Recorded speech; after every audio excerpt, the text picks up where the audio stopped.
West of the Pesos is a Warner Brothers cartoon from 1960. It's a Speedy Gonzales and Sylvester cartoon directed by Robert McKimson and written by Ted Pierce. And we have Speedy Gonzales and Sylvester voiced by Blanc, and Tom Holland voices the various mice. And the mice call upon Speedy Gonzales to help them get past Sylvester. And they do this by luring him with the promise of one of the mouse's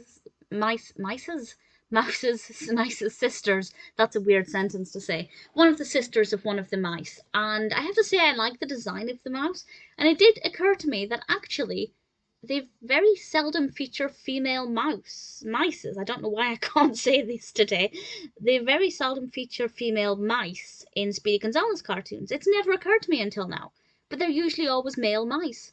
And that's a bit of an oversight. Not a big problem as such, but a little bit peculiar.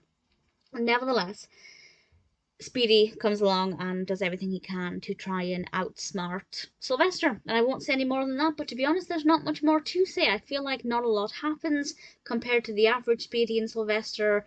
It's quite dull, and I found it to be quite simple in its approaches, which, if this had been the first one I'd ever seen, I probably would have thought, yeah, this is a fun concept, and the characters are interesting, and the setting's quite nice, but when you've seen many of them, you're always looking for something a bit different, something to give it a different flavour, and this just, it's very forgettable, apart from the female mouse, which definitely gave it something that's a little bit different, but beyond that, I just found it was not very memorable.